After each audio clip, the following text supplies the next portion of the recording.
Patrick Beverly made his way to the Los Angeles Lakers. These players know way more than any of these analysts. This is something that I saw and I started putting it together, and I want all of your input. Sorry if it's not as legible, but Shams Charania, he talked about the Lakers and Clippers game of the first game of 2022-2023 NBA season is scheduled for October 20th at the Crypto.com arena. And what did Pat Bev say?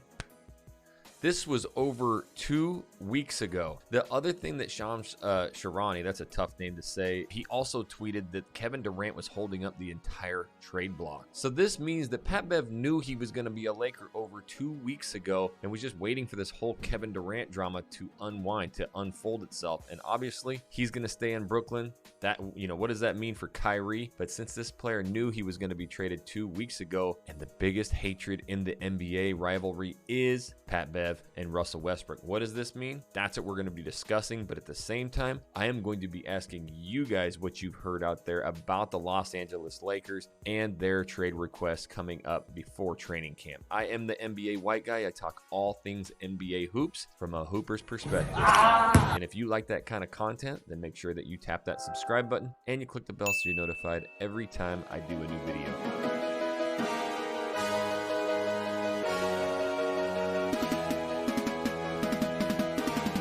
So Patrick Beverly is the newest Los Angeles Laker. Talen Horton-Tucker, a young stud, is out the door, as well as Stanley Johnson. Talked about this in the last 2 videos. I really liked the hustle and the effort that Stanley Johnson had. I kind of got killed for it. Well, half the audience, half of you said, yeah, I miss Stanley too. And the other half was like, dude, he was in the G League. He was a bench player. I get it. But again, just understanding and watching the game last year, he was a very bright spot in a very dark team with the hustle that he had. So I love the effort that he gave. And again, you cannot find enough of these hustle guys. When you have a team like the Lakers with, older talent and some of these players just not wanting to play as hard, you got to have these little diamonds in the rough of hard working players. And so seeing Stanley go kind of hurt, but we're bringing in a Pat Bev. The one thing that I did is I went and looked at the last 10, 12 seasons, and he has not played a full season. The most games he's ever played in a season was about 70. Most of the seasons he's more around 50. So I'm really hoping that he can stay healthy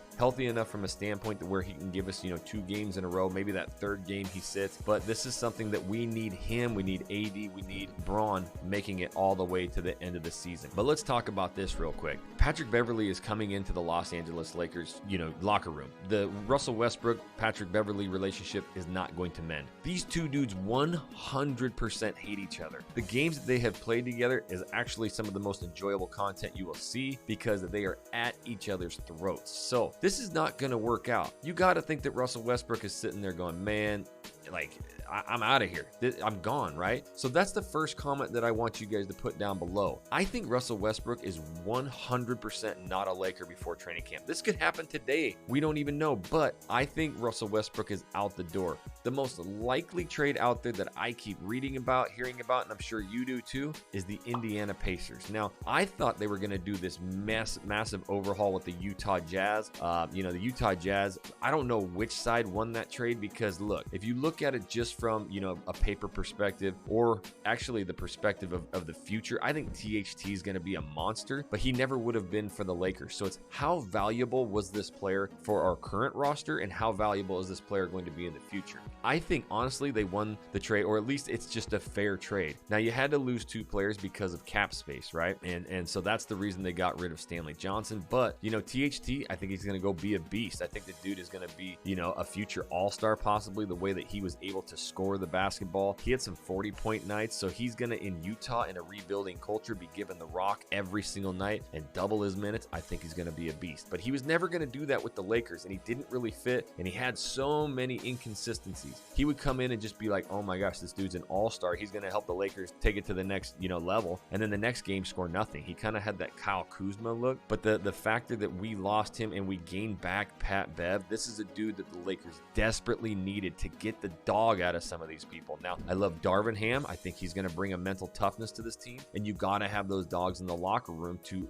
really instill that message in everybody else, especially out there in the middle of the court. This is why I really miss Rajon Rondo. Rondo, he's not going to go fill up the stat sheets, but the dude, did you ever watch him, especially in the playoffs, when he called attention, he was like, get over here. I mean, even LeBron came up. He respected him. It's having another coach and floor general out there. He was a massive reason that the Lakers won that championship, and so was Dwight Howard. We need these tough players. That's again why, Stanley Johnson, not saying he's this tough player, but he was Mr. Hustle, and you have to have that. So now that Patrick Beverly's in, Russell Westbrook, I believe, is 100% out. Who's going to come in and fill these spots? The thing we're still lacking, and I know Pat Bev can shoot the three pretty decently, but he's never averaged over really 8-9 points a game. Twice, I think he averaged 10. So he's not a guy that like you're really going, okay, this dude's going to shoot. He can hit some threes, but he's not a scorer, right? He's not that guy that you're really going to stretch your defense out and have to double team. He is good at, facilitating, so getting that ball off, and he does not mind playing his role. You need these role players with the Lakers. You have to have role players who understand I'm not here to,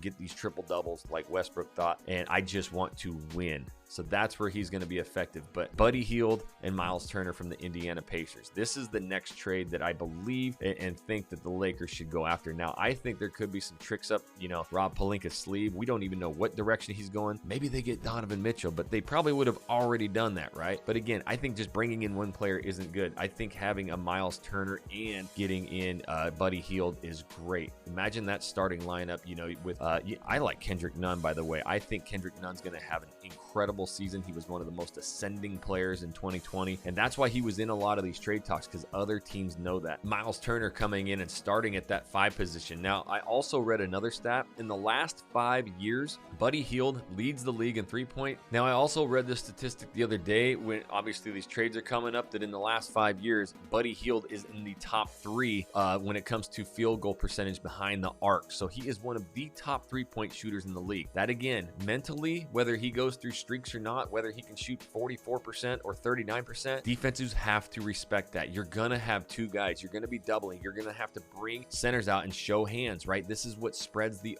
floor. You also have to have people moving a lot, which the Lakers absolutely did none of last year. An offense where LeBron dribbles it up until there's 4 seconds left on the shot clock and then jacks something up is the worst offense ever. So we need more movement, and we need the defense to be able to respect our shooters. And even Miles Turner, who averages over 1.5 3-point shots per game, he can knock down some threes. But this is something that, Anthony Davis can now not play the 5 all game long. Miles Turner, you're going to have, Bryant out there. So you have some other big men in case AD gets hurt. Please don't get hurt again, and get you some ankle support, dog. Get you some knee braces, whatever you got to do, because I'm tired of watching you turn an ankle or hyperextend your knee every time you go down low. So this is also, bringing AD out a lot more and not having him bang down there so that he can land on people's feet so that we can keep him healthy. I love Miles Turner for this, and he is also the shot block leader for the last 5 years too. So we're getting defense, we're getting wings, we're getting shooting.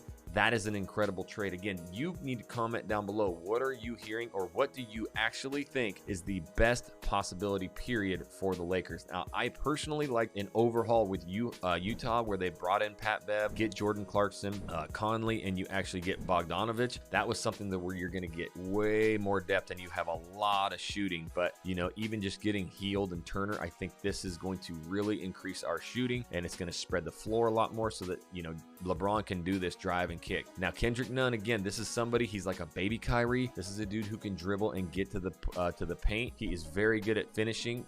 He can get up and dunk on you, and he can hit threes at a high percentage, both making his own shot and off the dribble or off the pass. So again, if we got him healthy again, he's another threat to score. He's going to be a great addition coming into that second team and making sure that we don't lose all these leads every time that LeBron sits. And that is the biggest problem. That's why LeBron doesn't go to the bench much, because every time he sits, he watches that lead just absolutely diminish. Or if they're close in the game, now he's coming in with a 15-point deficit. So we got to get some of these scorers who can actually pick up when LeBron, and I thought THT would do that last year, and he proved not to. Nobody really could pick up the effort when LeBron sat. So if we're going to, shave the minutes off of LeBron and AD a little bit, then we need some studs out there who can really carry the weight of that. Again, this is your platform, as I've done many videos bringing up your comments and your suggestions. That is what you you need to do. Comment down below and make sure you are hitting this like button so that more people can give their opinions as well. And I am your NBA white guy. If you're liking this type of content from a hooper's perspective, then make sure you are tapping that subscribe button and you click the bell so you don't miss a thing. And until the next video, my homies, we'll catch you later.